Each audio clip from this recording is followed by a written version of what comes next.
प्यारे विद्यार्थियों, मैं Harvinder Kaur associate professor government national college Sirsa BA भाग दूजा ਸਮੈਸਟਰ ਤੀਜਾ ਦੇ ਵਿਦਿਆਰਥੀਆਂ ਨੂੰ ਮੁਖਾਤਬ ਹਾਂ।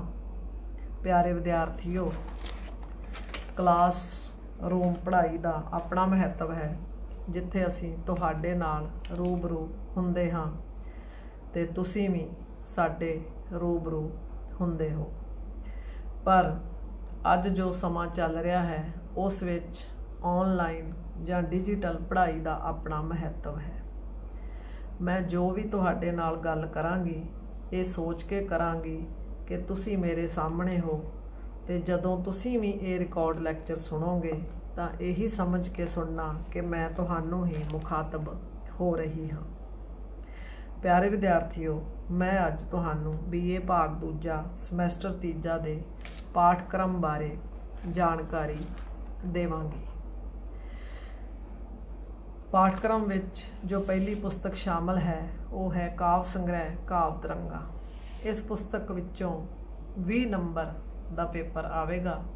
5 नंबर का कवियां दे जीवन ते रचना बारे, उन्हां दे बनदे स्थान ते देण बारे, ते 10 नंबर की व्याख्या ते 5 नंबर के वस्तुनिष्ठ प्रश्न, भाव 1-1 नंबर के प्रश्न। 1-1 नंबर के प्रश्न कवियां दे जीवन ते रचना, उन्हां दे बनदे स्थान ते देण बारे ते काव्य तरंगां विच दर्ज उन्हां दीआं रचनावां विचों पुछे जाणगे।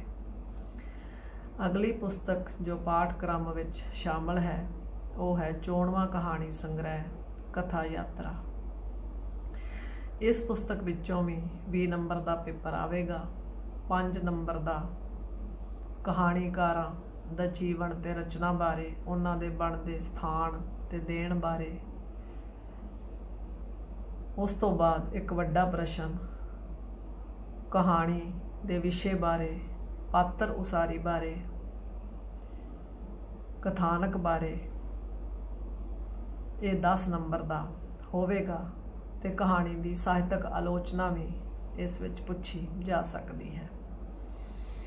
5 नंबर के वस्तुनिष्ठ प्रश्न होणगे, भाव 1-1 नंबर के प्रश्न। ये 1-1 नंबर के प्रश्न कहानीकारां दे जीवन ते रचना बारे, बनदे स्थान ते देण बारे ते कहानियां दे विषे, पात्र उसारी, कथानक ते पात्रां बारे पुछे जाणगे। पाठक्रम विच अगे शामिल है निबंध। ये 10 नंबर का होवेगा, किसी भी विषय ते आ सकता है। 250 तो 300 शब्दों का लिखना होवेगा। उस तो बाद तुहाडे पाठक्रम में शामिल हैं छंद, दोहरा, सोरठा, कोरड़ा, सिरखंडी, बैंत, सवैया, कबित, चौपई अते ड्योड़। इस तो बाद तुहाडे पाठक्रम में शामिल हैं शब्द जुट। ये 10 नंबर के होणगे। 2 शब्दों विच अर्थ अंतर पूछा जाएगा। इस तो बाद है ਸਾਹਿਤਕ शब्दावली। इस विच 100 अंग्रेजी के शब्द शामिल हैं, जिन्हां विचों 10 नंबर के पेपर विच आउणगे ते अंग्रेजी तो पंजाबी विच उन्हां दा अनुवाद करना होवेगा। इस तो बाद प्यारे विद्यार्थियों, आपां इन्हां पुस्तकां दे संपादकां बारे गल करांगे। काव्य तरंगां दे संपादक हैं doctor Harjeet Singh, Markanda national college Shahbad तो रिटायर हुए हैं, ते doctor Ratan Singh Dhillon ST college Ambala तो रिटायर हुए हैं। कथा यात्रा के संपादक हैं डॉक्टर गुरदेव सिंह, सरकारी कॉलेज अंबाला तो रिटायर हुए हैं, ते डॉक्टर हरशरण कौर, आर्या कन्या महाविद्यालय शाहबाद तो रिटायर हुए हैं। प्यारे विद्यार्थियों, काव्य तरंगां विच जो तीजे समैसटर विच 5 कवि तुहाडे पाठक्रम में शामिल हैं, उन्हां कवियां बारे मैं संखेप जानकारी तुहानूं दिंदी होई सब तो पहलां गल करांगी कवि बुल्ले शाह दी। बुल्ले शाह सूफी कावधारा नाल संबंधित कवि है। बुल्ले शाह का जन्म 1680 ईस्वी पिंड पांडोके जिला लाहौर विच होया। उन्हां दा देहांत 1758 ईस्वी विच होया। ਉਹਨਾਂ ਦੇ ਪਿਤਾ ਦਾ ਨਾਂ ਸੈयद ਮੁਹੰਮਦ ਦਰਵੇਸ਼ ਸੀ। ਉਹਨਾਂ ਨੇ ਮੁੱਢਲੀ ਵਿੱਦਿਆ ਆਪਣੇ ਪਿਤਾ ਪਾਸੋਂ ਪ੍ਰਾਪਤ ਕੀਤੀ। ਉਚੇਰੀ ਵਿੱਦਿਆ ਉਹਨਾਂ ਨੇ ਕਸੂਰ ਵਿਖੇ ਹਜ਼ਰਤ ਗੁਲਾਮ ਮੁਰਤਜ਼ਾ ਕੋਲੋਂ ਪ੍ਰਾਪਤ ਕੀਤੀ। ਉਹਨਾਂ ਦੇ ਮੁਰਸ਼ਦ ਦਾ ਨਾਂ ਇਨਾਇਤ ਸ਼ਾਹ ਕਾਦਰੀ ਸੀ। ਉਹਨਾਂ ਦੀਆਂ ਮੁੱਖ ਰਚਨਾਵਾਂ ਹਨ 116 ਕਾਫੀਆਂ, 1 ਅਠਵਾਰਾ, 1 12ਵਾਂ, 3 ਸੀ ਹਰਫੀਆਂ ਤੇ 40 ਗੰਢਾਂ। ਬੁੱਲੇ ਸ਼ਾਹ ਨੇ ਆਪਣੀ ਕਵਿਤਾ ਵਿੱਚ ਧਾਰਮਿਕ ਕਰਮਕਾਂਡ ਦਾ ਵਿਰੋਧ ਕੀਤਾ, ਸੰਸਾਰ ਦੀ ਨਾਸ਼ਮਾਨਤਾ ਦਾ ਵਰਣਨ ਕੀਤਾ, ਗੁਰੂ ਪ੍ਰੇਮ ਰਾਹੀਂ ਰੱਬ ਦੀ ਪ੍ਰਾਪਤੀ ਦੀ ਗੱਲ ਕੀਤੀ, ਇਸ਼ਕ ਹਕੀਕੀ ਦੀ ਗੱਲ ਕੀਤੀ, ਜਾਤ ਪਾਤ ਦਾ ਵਿਰੋਧ ਕੀਤਾ। ਬੁੱਲੇ ਸ਼ਾਹ ਨੇ ਆਪਣੀ ਰਚਨਾ ਵਿੱਚ ਨਾਸ਼ਮਾਨਤਾ ਦੇ ਇਸ ਨੁਕਤੇ ਨੂੰ ਇਸ ਤਰ੍ਹਾਂ ਪੇਸ਼ ਕੀਤਾ ਹੈ। ਮੁੱਲਾ ਵੀ ਬੋੜ ਦਾ ਬੋਇਆ ਸੀ, ਉਹ ਬਿਰਛ ਵੱਡਾ ਚਾ ਹੋਇਆ ਸੀ, ਜਦੋਂ ਬਿਰਛ ਫਾਨੀ ਹੋਇਆ ਸੀ, ਫਿਰ ਰਹਿ ਗਿਆ ਵੀ ਅਕਾਰਾ ਹੈ। ਬੁੱਲੇ ਸ਼ਾਹ ਨੇ ਆਪਣੇ ਰਹੱਸਮਈ ਅਨੁਭਵ ਦੇ ਪ੍ਰਗਟਾਵੇ ਲਈ ਠੇਠ ਪੰਜਾਬੀ ਦਾ ਪ੍ਰਯੋਗ ਕੀਤਾ ਹੈ, ਜਿਸ ਵਿੱਚ ਮਿਠਾਸ ਹੈ, ਸੰਗੀਤ ਹੈ ਅਤੇ ਮਸਤੀ ਭਰੀ ਰਮਜ਼ ਹੈ। ਕਵੀ ਨੇ ਹਰਮਨ ਪਿਆਰੇ ਕਾਵ ਰੂਪਾਂ ਵਿੱਚ ਕਵਿਤਾ ਰਚੀ ਅਤੇ ਇਸ ਦੇ ਲਈ ਹਰਮਨ ਪਿਆਰੇ ਛੰਦਾਂ ਜਿਵੇਂ ਦੋਹਰਾ, ਚੌਪਈ, ਦਵਈਆ ਆਦਿ ਦੀ ਵਰਤੋਂ ਕੀਤੀ। ਉਸ ਦੀ ਕਵਿਤਾ ਦਾ ਮੁੱਖ ਲੱਛਣ ਇਸ ਦਾ ਸੰਗੀਤਮਈ ਹੋਣਾ ਹੈ। ਇਹਨਾਂ ਗੱਲਾਂ ਕਾਰਨ ਹੀ ਬੁੱਲੇ ਸ਼ਾਹ ਦੀ ਕਵਿਤਾ ਇੰਨੀ ਹਰਮਨ ਪਿਆਰੀ ਹੈ। ਅਗਲਾ ਕਵੀ ਹੈ ਮੁਕਬਲ। ਮੁਕਬਲ ਕਿੱਸਾ ਕਾਵ ਧਾਰਾ ਨਾਲ ਸੰਬੰਧਿਤ ਕਵੀ ਹੈ। ਇਸ ਦੇ ਜੀਵਨ ਤੇ ਦੇਹਾਂਤ ਬਾਰੇ ਕੋਈ ਪਤਾ ਨਹੀਂ ਲੱਗਦਾ। ਇਹਨਾਂ ਦੀਆਂ ਕਾਵ ਰਚਨਾਵਾਂ ਹਨ 1 ਸੀ ਹਰਫੀ ਪਿਰਾਨ ਪੀਰ ਅਬਦੁਲ ਕਾਦਰ ਜਿਲਾਨੀ ਦੀ ਸਿਫਤ ਵਿੱਚ ਤੇ ਇੱਕ ਕਿੱਸਾ ਹੈ ਹੀਰ ਰਾਂਝਾ। ਮੁਕਬਲ ਦੀ ਹੀਰ ਬੈਂਤਾਂ ਵਿੱਚ ਹੈ। ਬੈਂਤ 4-4 ਤੁਕਾਂ ਦੇ ਜੁਟਾਂ ਵਿੱਚ ਹਨ। ਭਾਸ਼ਾ ਬਹੁਤ ਸਰਲ ਹੈ। ਫਾਰਸੀ ਦੇ ਸ਼ਬਦਾਂ ਦੀ ਪਰਮਾਰ ਹੈ। ਮੁਕਬਲ ਨੇ ਆਪਣੇ ਬਿਆਨ ਨੂੰ ਕਲਾਤਮਕ ਅਤੇ ਸੁੰਦਰ ਬਣਾਉਣ ਲਈ ਸਧਾਰਨ ਜੀਵਨ ਵਿੱਚੋਂ ਚੁਣੇ ਹੋਏ ਰੂਪਕਾਂ ਅਲੰਕਾਰਾਂ ਦੀ ਵਰਤੋਂ ਕੀਤੀ ਹੈ। ਭਾਵੇਂ ਉਸ ਦੇ ਕਿੱਸੇ ਵਿੱਚ ਅਲੰਕਾਰਾਂ ਦੀ ਬਹੁਲਤਾ ਨਹੀਂ ਮਿਲਦੀ, ਪਰ ਜਿੰਨੇ ਵੀ ਅਲੰਕਾਰ ਉਸ ਨੇ ਵਰਤੇ ਹਨ ਉਹ ਇੰਨੇ ਸ਼ੁੱਧ, ਯਥਾਰਥਕ ਅਤੇ ਸਪਸ਼ਟ ਹਨ ਕਿ ਸੁਭਾਵਕ ਹੀ ਪਾਠਕਾਂ ਦੇ ਮਨਾਂ ਉੱਤੇ ਮਿੱਠਾ ਮਿੱਠਾ ਪ੍ਰਭਾਵ ਛੱਡ ਜਾਂਦੇ ਹਨ। ਇਸ ਤੋਂ ਇਲਾਵਾ ਨਾਟਕੀ ਤੱਤ ਦੀ ਵਰਤੋਂ ਕਰਕੇ ਮੁਕਬਲ ਨੇ ਆਪਣੀ ਰਚਨਾ ਨੂੰ ਰੌਚਕਤਾ ਭਰਪੂਰ ਅਤੇ ਵਾਸਤਵਿਕਤਾ ਦੇ ਰੰਗ ਵਾਲੀ ਬਣਾ ਲਿਆ ਹੈ। ਮੁਕਬਲ ਨੇ ਕਹਾਣੀ ਦੇ ਅੰਤ ਵਿੱਚ ਵਾਰਸ ਵਾਂਗ ਆਪਣੇ ਕਿੱਸੇ ਨੂੰ ਦੁਖਾਂਤਕ ਰੂਪ ਨਹੀਂ ਦਿੱਤਾ, ਇਸ ਨੂੰ ਸੁਖਾਂਤ ਬਣਾਇਆ ਹੈ। ਮੁਕਬਲ ਅਨੁਸਾਰ ਹੀਰ ਅਤੇ ਰਾਂਝਾ ਅੰਤ ਵਿੱਚ ਮਰਦੇ ਨਹੀਂ, ਸਗੋਂ ਮੱਕੇ ਵੱਲ ਰਵਾਨਾ ਹੋ ਜਾਂਦੇ ਹਨ। ਮੁਕਬਲ ਨੇ ਆਪਣੇ ਕਿੱਸੇ ਵਿੱਚ ਰਸਮਾਂ ਰਿਵਾਜ਼ਾਂ ਨੂੰ ਵਿਸਥਾਰ ਨਾਲ ਚਿਤਰਿਆ ਹੈ ਤੇ ਅਸ਼ਲੀਲਤਾ ਤੋਂ ਸੰਕੋਚ ਕੀਤਾ ਹੈ। ਅਗਲਾ ਕਵੀ ਹੈ ਹਾਸ਼ਮ। ਹਾਸ਼ਮ ਵੀ ਕਿੱਸਾ ਕਾਵਧਾਰਾ ਨਾਲ ਸੰਬੰਧਿਤ ਕਵੀ ਹੈ। ਹਾਸ਼ਮ ਦਾ ਜਨਮ 1753 ਈਸਵੀ ਪਿੰਡ ਜਗਦੇਉਂ ਜ਼ਿਲ੍ਹਾ ਅੰਮ੍ਰਿਤਸਰ ਵਿੱਚ ਹੋਇਆ। ਉਹਨਾਂ ਦੇ ਪਿਤਾ ਦਾ ਨਾਂ ਹਾਜੀ ਮੁਹੰਮਦ ਸ਼ਰੀਫ ਸੀ। ਮੁੱਢਲੀ ਵਿੱਦਿਆ ਉਹਨਾਂ ਨੇ ਪਿਤਾ ਪਾਸੋਂ ਪ੍ਰਾਪਤ ਕੀਤੀ। ਉਹ ਉਰਦੂ, ਹਿੰਦੀ, ਅਰਬੀ, ਫਾਰਸੀ, ਜੋਤਿਸ਼, ਹਿਕਮਤ, ਪਿੰਗਲ ਆਦਿ ਦੇ ਵੀ ਜਾਣਕਾਰ ਸਨ। ਉਹਨਾਂ ਦੀਆਂ ਪ੍ਰਮੁੱਖ ਕਾਵਿ ਰਚਨਾਵਾਂ ਹਨ ਕਿੱਸਾ ਸ਼ੀਰੀ ਫਰਹਾਦ, ਕਿੱਸਾ ਸੋਹਣੀ ਮਹੀਵਾਲ, ਕਿੱਸਾ ਸੱਸੀ ਪੁੰਨੂ, ਕਿੱਸਾ ਹੀਰ ਰਾਂਝਾ ਤੇ ਕੁਝ ਦੋਹੜੇ। ਸੱਸੀ ਪੁੰਨੂ ਕਿੱਸੇ ਦਾ ਅੰਗਰੇਜ਼ੀ ਵਿੱਚ ਸਰ ਰਿਚਰਡ ਟੈਂਪਲ ਨੇ ਅਨੁਵਾਦ ਕੀਤਾ। ਹਾਸ਼ਮ ਨੇ ਸੱਸੀ ਪੁੰਨੂ ਦੀ ਪ੍ਰੀਤ ਕਹਾਣੀ ਵਿੱਚ इश्क ते बिरहा दा बयान करन विच कमाल कर दिता है। कवि दी ये रचना एक दुखांतक रचना है, जिस विच सस्सी पुन्नू दे वियोग विच मारूथल विच भटकदी होई अपनी जान दे दिंदी है। पुन्नू सस्सी नूं लभदा होया अंत नूं उस दी कबर विच ही समा जांदा है। इस किस्से दी भाषा भावें पंजाबी है, पर किते किते फारसी शब्दां दी परमार है। हाशम ने इस किस्से विच तवैया छंद वरत्या है। हाशम ने अपने किस्सियां दी गोंद वल विशेष ध्यान दिता है। घटनावां दा क्रम तिखा है। हाशम फकीरी सुभाਅ वाला कवि सी, इसे करके उसके दोहड़ियां विच सूफी रंग मिलता है। दोहड़ियां विच हाशम ने सधारण सूफी विचारां नूं पेश किया है, जिवें दुनिया की नाशमानता, मुरशद भगती, नफ्स नूं मारना, इश्क दा सरोप आदि। इन्हां दोहड़ियां विच दार्शनिक रंगण डाढी निखरी है। वलवला संजम अते दर्द इन्हां विचों डुल डुल पैंदा है। हाशम दे किस्सियां विचों सब तो वड्डी रचना शीरी फरहाद है। हाशम पहला कवि है जिसने इस्लामी प्रीत कहानी नूं काव्यबद्ध कीता है। इस विच भी उसने दवैया छंद वरत्या है। जिस तरह हीर कथा नूं लिखण वाला सब तो पहला कवि दमोदर है, उसे तरह सोहणी महीवाल दे किस्से दी रचना करन वाला सब तो पहला कवि हाशम है। इस विच भी कवि ने दवैया छंद वरत्या है। हाशम दियां ड्योड़ां विच सूफियां वाला फकीरी अंदाज है। बिरहों दा दर्द है, वसल लई तांग है अते विछोड़े दा सोज भरिया चित्रण है।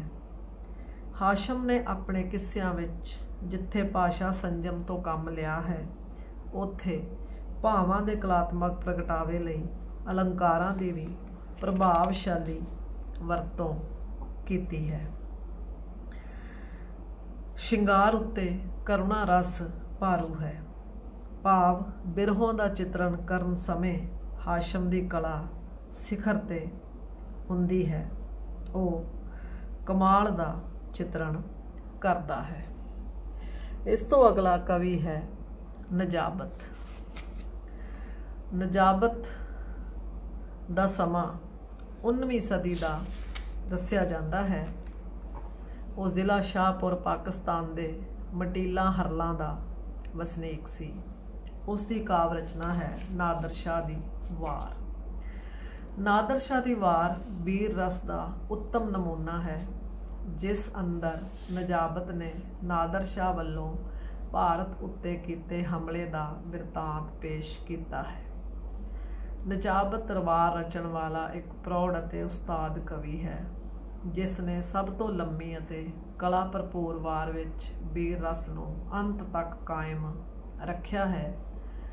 उसने समकाली राजनीतिक अते आचरणक जीवन उत्ते भी व्यंग कस्से हन। नजाबत ने हिंदू मिथिहास विचों कल ते नारद दे पात्रां नूं लै के अते उन्हां विच विवाद पैदा करके लड़ाई छिड़न दा कारण दस्या है। ये नाटकी जुगत वरत के नजाबत ने अपनी वार लई दूजे अर्थां विच युद्ध लई एक वातावरण सिरज लिया है। घरोगी लड़ाई तो रुस के कल नादर शाह दे दरबार विच जांदी है अते हिंदुस्तान की स्थिति तो जाणू करवाउंदियां नादर शाह नूं हमला करन लई प्रेरदी है। नारद मुहम्मद शाह रंगीले पास जाता है। नजाबत युद्ध का बयान करदियां साडियां अखां सामने हू बहू एक तस्वीर सिरज दिंदा है, जिवें वो जुट पए दो सूरमे रण काके हारे, ज्योंकर उत्ते अहर ने धा धरे लोहारे, वो मारन सट वदान वांग हो पब्बां भारे, कर झड़ कड़क कड़ाक कड़क ढाली बलखारे। नजाबत ने सुंदर रूपक अते रोचक उपमावां दी वरतों कीती है। ਇਹ ਉਪਮਾਵਾਂ ਵੀਰ ਰਸ ਨੂੰ ਹੋਰ ਉਗਾੜਦੀਆਂ ਹਨ। ਉਸ ਦਾ ਭਾਸ਼ਾ ਉੱਪਰ ਅਧਿਕਾਰ ਹੈ। ਢੁਕਵੇਂ ਮੁਹਾਵਰਿਆਂ ਦੀ ਵਰਤੋਂ ਉਸ ਦੀ ਕਾਵਿ ਸ਼ੈਲੀ ਦਾ ਇੱਕ ਹੋਰ ਗੁਣ ਹੈ। ਵੀਰ ਰਸ ਦੇ ਨਾਲ ਹਾਸ ਰਸ ਵੀ ਪੈਦਾ ਕੀਤਾ ਹੈ। ਆਮ ਤੌਰ 'ਤੇ ਵਾਰ ਵਿੱਚ ਨਿਸ਼ਾਨੀ ਜਾਂ ਸਿਰਖੰਡੀ ਛੰਦ ਦੀ ਵਰਤੋਂ ਕੀਤੀ ਜਾਂਦੀ ਹੈ, ਪਰੰਤੂ ਇਹ ਮਾਨ ਨਜਾਬਤ ਨੂੰ ਜਾਂਦਾ ਹੈ ਕਿ ਉਸ ਨੇ ਇਹਨਾਂ ਦੋਹਾਂ ਛੰਦਾਂ ਦੀ ਵਰਤੋਂ ਕਰਦਿਆਂ ਪੌੜੀਆਂ ਰਚੀਆਂ ਹਨ। ਨਜਾਬਤ ਨੇ ਸੁੰਦਰ ਰੂਪਕ ਤੇ ਅਲੰਕਾਰਾਂ ਦੀ ਵਰਤੋਂ ਕੀਤੀ ਹੈ। ਉਸ ਦਾ ਬਿਆਨ ਕਮਾਲ ਦਾ ਹੈ। ਅਗਲਾ ਕਵੀ ਹੈ ਅਗਰਾ।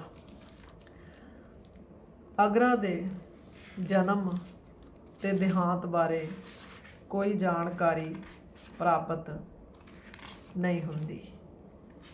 ਉਸ ਦੀ ਕਾਵਿ ਰਚਨਾ ਹੈ ਹਕੀਕਤ ਰਾਏ ਦੀ ਵਾਰ, ਜੋ ਉਸਨੇ 1784 ਈਸਵੀ ਵਿੱਚ ਲਿਖੀ। ਮੱਧਕਾਲੀਨ ਪੰਜਾਬੀ ਸਾਹਿਤ ਵਿਚਲੀ ਬੇਰਸੀ ਕਾਵਿ ਧਾਰਾ ਦੇ ਅੰਤਰਗਤ ਕਵੀ ਅਗਰਾ ਦੀ ਰਚਨਾ ਹਕੀਕਤ ਰਾਏ ਦੀ ਵਾਰ ਇੱਕ ਮਹੱਤਵਪੂਰਨ ਰਚਨਾ ਹੈ। ਇਹ ਰਚਨਾ ਕਾਫੀ ਵਿਸਥਾਰ ਵਾਲੀ ਹੈ, ਜਿਸ ਦੇ 212 ਬੰਦ ਹਨ। ਹਕੀਕਤ ਰਾਏ ਦਾ ਸਾਰਾ ਜੀਵਨ ਅਤੇ ਜੀਵਨ ਨਾਲ ਸੰਬੰਧਿਤ ਆਲੇ ਦੁਆਲੇ ਦੇ ਹਾਲਾਤਾਂ ਨੂੰ ਵਿਸਥਾਰਪੂਰਵਕ ਚਿਤਰਿਆ ਗਿਆ ਹੈ। ਵਾਰ ਦੀ ਭਾਸ਼ਾ ਸਿੱਧੀ ਸਾਦੀ ਸਰਲ ਪੰਜਾਬੀ ਹੈ, ਪਰੰਤੂ ਕਈ ਥਾਵਾਂ ਤੇ ਵਿਸ਼ੇ ਅਨੁਸਾਰ ਹਿੰਦੀ ਰੰਗਤ ਆ ਜਾਂਦੀ ਹੈ।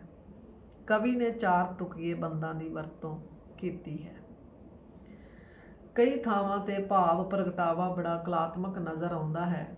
ਮਿਸਾਲ ਵਜੋਂ ਹਕੀਕਤ ਦੀ ਸ਼ਹਾਦਤ ਸਮੇਂ ਮਾਂ ਕੌਰਾਂ ਦੇ ਕੀਰਨੇ ਸੁਣਨਯੋਗ ਹਨ।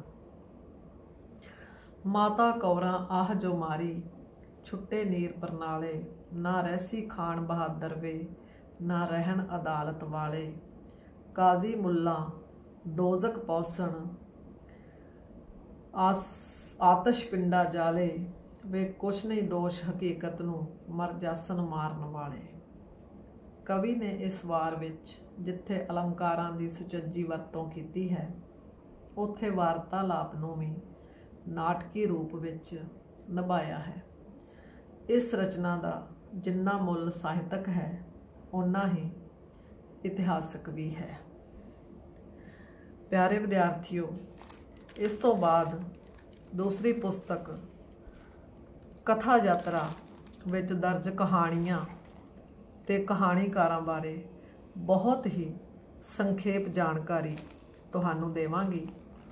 ਕਥਾ ਯਾਤਰਾ ਵਿੱਚ ਜਿਹੜੀ ਪਹਿਲੀ ਕਹਾਣੀ ਦਰਜ ਹੈ, ਉਹ ਹੈ ਅਰਜ਼ੀ। ਅਰਜ਼ੀ ਕਹਾਣੀ ਸਰਦਾਰ ਨਾਨਕ ਸਿੰਘ ਦੀ ਲਿਖੀ ਹੋਈ ਹੈ। ਸਰਦਾਰ ਨਾਨਕ ਸਿੰਘ ਦਾ ਜਨਮ 4 ਜੁਲਾਈ 1897 ਈਸਵੀ ਚੱਕ ਹਮੀਦ ਜ਼ਿਲ੍ਹਾ ਜੇਹਲਮ ਵਿੱਚ ਹੋਇਆ। ਉਹਨਾਂ ਦੀਆਂ ਪ੍ਰਮੁੱਖ ਰਚਨਾਵਾਂ ਹਨ। ਪਹਿਲਾਂ ਹਨ ਨਾਵਲ ਮਤਰੇਈ ਮਾਂ, ਇੱਕ ਮਿਆਨ ਦੋ ਤਲਵਾਰਾਂ, ਚਿੱਟਾ ਲਹੂ, ਜੀਵਨ ਸੰਗਰਾਮ, ਸੰਗਮ, ਟੁੱਟੀ ਵੀਣਾ, ਗੰਗਾ ਜਲੀ ਵਿੱਚ ਸ਼ਰਾਬ, ਪਵਿੱਤਰ ਪਾਪੀ ਆਦਿ। ਕਹਾਣੀ ਸੰਗ੍ਰਹਿ ਹਨ ਸਦਰਾਂ ਦੇ ਹਾਰ, ਹੰਝੂਆਂ ਦੇ ਹਾਰ, ਠੰਡੀਆਂ ਛਾਵਾਂ, ਸੁਨਹਿਰੀ ਜਿਲਦ, ਮਿੱਧੇ ਹੋਏ ਫੁੱਲ। ਦੂਸਰੀ ਕਹਾਣੀ ਹੈ ਦਾਰਾਂ। ਇਹ ਗੁਰਬਖਸ਼ ਸਿੰਘ ਦੀ ਲਿਖੀ ਹੋਈ ਹੈ। ਗੁਰਬਖਸ਼ ਸਿੰਘ ਦਾ ਜਨਮ 20 ਅਪ੍ਰੈਲ 1895 ਈਸਵੀ ਸਿਆਲਕੋਟ, ਪਾਕਿਸਤਾਨ ਵਿੱਚ ਹੋਇਆ। ਇਹਨਾਂ ਦੇ ਪ੍ਰਮੁੱਖ ਕਹਾਣੀ ਸੰਗ੍ਰਹਿ ਹਨ ਪ੍ਰੀਤ ਕਹਾਣੀਆਂ, ਅਨੋਖੇ ਤੇ ਇਕੱਲੇ, ਨਾਗ ਪ੍ਰੀਤ ਦਾ ਜਾਦੂ, ਵੀਣਾ ਵਿਨੋਦ, ਇਸ਼ਕ ਜਿਨ੍ਹਾਂ ਦੇ ਹੱਡੀ ਰਚਿਆ, ਜ਼ਿੰਦਗੀ ਵਹਿਮ ਹੈ, ਰੰਗ ਮਹਿਕਦਾ ਦਿਲ, ਭਾਬੀ ਮੈਨਾ, ਪ੍ਰੀਤਾਂ ਦੇ ਪਹਿਰੇਦਾਰ, ਮੇਰੀਆਂ ਚੋਣਵੀਆਂ ਕਹਾਣੀਆਂ, ਸ਼ਬਨਮ। ਅਗਲੀ ਕਹਾਣੀ ਹੈ ਰੱਬ ਦੀ ਮੌਤ। ਇਹ ਸੁਜਾਨ ਸਿੰਘ ਜੀ ਦੀ ਲਿਖੀ ਹੋਈ ਹੈ। ਸੁਜਾਨ ਸਿੰਘ ਜੀ ਦਾ ਜਨਮ 29 ਜੁਲਾਈ 1909 ਈਸਵੀ ਡੇਰਾ ਬਾਬਾ ਨਾਨਕ ਜ਼ਿਲ੍ਹਾ ਗੁਰਦਾਸਪੁਰ ਵਿੱਚ ਹੋਇਆ। ਇਹਨਾਂ ਦੇ ਪ੍ਰਮੁੱਖ ਕਹਾਣੀ ਸੰਗ੍ਰਹਿ ਹਨ ਦੁੱਖ ਸੁੱਖ, ਸਭ ਰੰਗ, ਦੁੱਖ ਸੁੱਖ ਤੋਂ ਪਿੱਛੋਂ, ਨਰਕਾਂ ਦੇ ਦੇਵਤੇ, ਨਵਾਂ ਰੰਗ, ਡੇਢ ਆਦਮੀ, ਮਨੁੱਖ ਤੇ ਪਸ਼ੂ, ਸਵਾਬ, ਸਵਾਲ ਜਵਾਬ, ਪੱਤਣ ਤੇ ਸਰਾਂ, ਸ਼ਹਿਰ ਤੇ ਗ੍ਰਾਂ। ਚੌਥੀ ਕਹਾਣੀ ਹੈ ਜੀਨਤ ਆਪਾ। ਇਹ ਕਰਤਾਰ ਸਿੰਘ ਦੁੱਗਲ ਜੀ ਦੀ ਲਿਖੀ ਹੋਈ ਹੈ। ਕਰਤਾਰ ਸਿੰਘ ਦੁੱਗਲ ਜੀ ਦਾ ਜਨਮ 1 ਮਾਰਚ 1917 ਈਸਵੀ ਪਿੰਡ ਧਮਿਆਲ ਜ਼ਿਲ੍ਹਾ ਰਾਵਲਪਿੰਡੀ ਪਾਕਿਸਤਾਨ ਵਿੱਚ ਹੋਇਆ। ਇਹਨਾਂ ਦੇ ਪ੍ਰਮੁੱਖ ਕਹਾਣੀ ਸੰਗ੍ਰਹਿ ਹਨ ਸਵੇਰ ਸਾਰ, ਅੱਗ ਖਾਣ ਵਾਲੇ, ਪਿੱਪਲ ਪੱਤੀਆਂ, ਡੰਗਰ, ਕੱਚਾ ਦੁੱਧ, ਟੋਏ ਟਿੱਬੇ, ਨਵਾਂ ਘਰ, ਨਵਾਂ ਆਦਮੀ, ਕਰਾਮਾਤ, ਮਾਰੇ, ਪਾਰੇ ਮੈਰੇ, ਸਭੇ ਸਾਂਝੀਵਾਲ, ਸਦਾਇਣ, ਲੜਾਈ ਨਹੀਂ ਆਦਿ। ਅਗਲੀ ਕਹਾਣੀ ਹੈ ਦੋ ਆਨੇ ਦਾ ਘਾਹ। ਇਹ ਕੁਲਵੰਤ ਸਿੰਘ ਵਿਰਕ ਦੀ ਲਿਖੀ ਹੋਈ ਹੈ। ਕੁਲਵੰਤ ਸਿੰਘ ਵਿਰਕ ਦਾ ਜਨਮ 7 ਮਾਰਚ 1921 ਈਸਵੀ ਪਿੰਡ ਫੁੱਲਵਰਨ ਜ਼ਿਲ੍ਹਾ ਸ਼ੇਖੂਪੁਰਾ ਪਾਕਿਸਤਾਨ ਵਿੱਚ ਹੋਇਆ।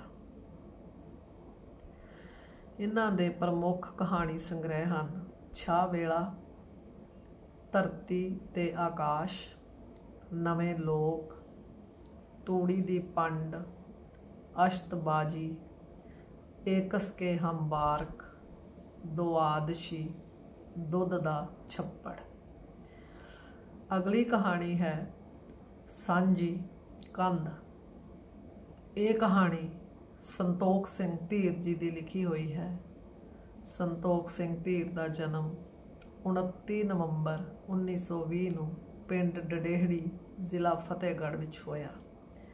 ਇਹਨਾਂ ਦੇ ਪ੍ਰਮੁੱਖ ਕਹਾਣੀ ਸੰਗ੍ਰਹਿ ਹਨ ਸਵੇਰ ਹੋਣ ਤੱਕ, ਸ਼ਰਾਬ ਦਾ ਗਲਾਸ, ਸਿੱਟਿਆਂ ਦੀ ਛਾਂ, ਪੱਖੀ, ਸਾਂਝੀ ਕੰਧ, ਊਸ਼ਾ ਭੈਣ ਜੀ ਚੁੱਪ ਸਨ। ਅਗਲੀ ਕਹਾਣੀ ਹੈ ਅੰਦਰਲੀ ਜੋਤ। ਇਹ ਸੁਖਬੀਰ ਦੀ ਲਿਖੀ ਹੋਈ ਹੈ। ਸੁਖਬੀਰ ਦਾ ਜਨਮ 9 ਜੁਲਾਈ 1925 ਈਸਵੀ ਮੁੰਬਈ ਮਹਾਰਾਸ਼ਟਰ ਵਿੱਚ ਹੋਇਆ। ਇਹਨਾਂ ਦੇ ਪ੍ਰਮੁੱਖ ਕਹਾਣੀ ਸੰਗ੍ਰਹਿ ਹਨ ਡੁੱਬਦਾ ਚੜ੍ਹਦਾ ਸੂਰਜ ਤੇ ਲੋਕੀ। ਇਸ ਤੋਂ ਅਗਲੀ ਕਹਾਣੀ ਹੈ ਬੁੱਤ ਸ਼ਿਕਨ। ਇਹ ਕਹਾਣੀ ਅਜੀਤ ਕੌਰ ਦੀ ਲਿਖੀ ਹੋਈ ਹੈ।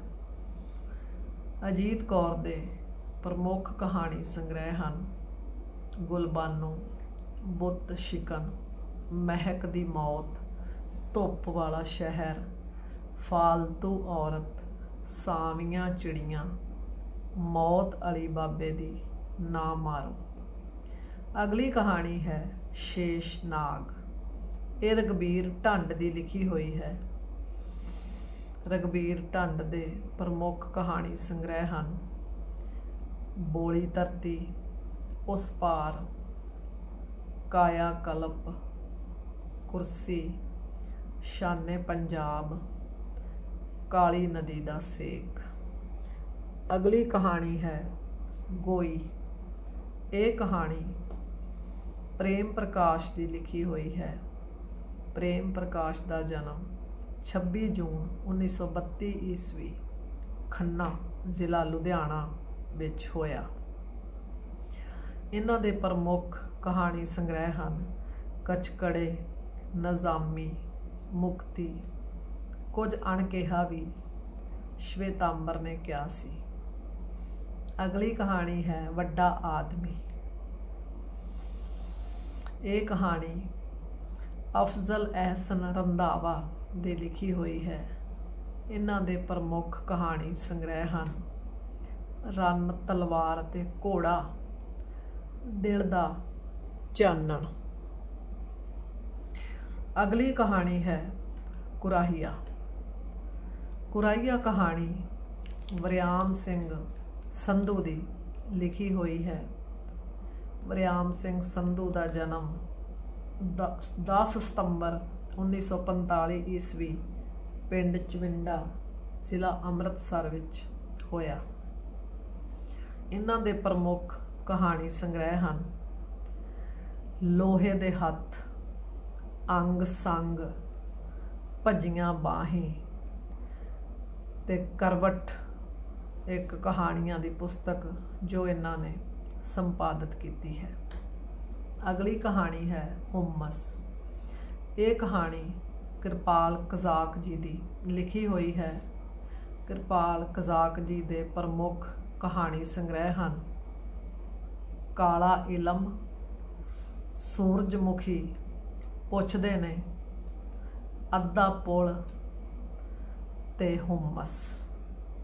ਪਿਆਰੇ ਵਿਦਿਆਰਥੀਓ, ਇਹ ਸੀ BA ਭਾਗ ਦੂਜਾ ਸਮੈਸਟਰ ਤੀਜਾ ਦੇ ਪਾਠਕ੍ਰਮ ਬਾਰੇ, ਉਸ ਵਿੱਚ ਲੱਗੀਆਂ ਪੁਸਤਕਾਂ ਬਾਰੇ, ਉਹਨਾਂ ਪੁਸਤਕਾਂ ਵਿੱਚ ਦਰਜ ਰਚਨਾਵਾਂ ਬਾਰੇ, ਕਵੀਆਂ ਬਾਰੇ, ਲੇਖਕਾਂ ਬਾਰੇ ਸੰਖੇਪ ਜਾਣਕਾਰੀ। ਉਮੀਦ ਹੈ ਕਿ ਤੁਸੀਂ ਇਸ ਦਾ ਲਾਭ ਜ਼ਰੂਰ ਲਓਗੇ ਤੇ ਇਸ ਤੋਂ ਬਹੁਤ ਕੁਝ ਸਿੱਖੋਗੇ। ਧੰਨਵਾਦ।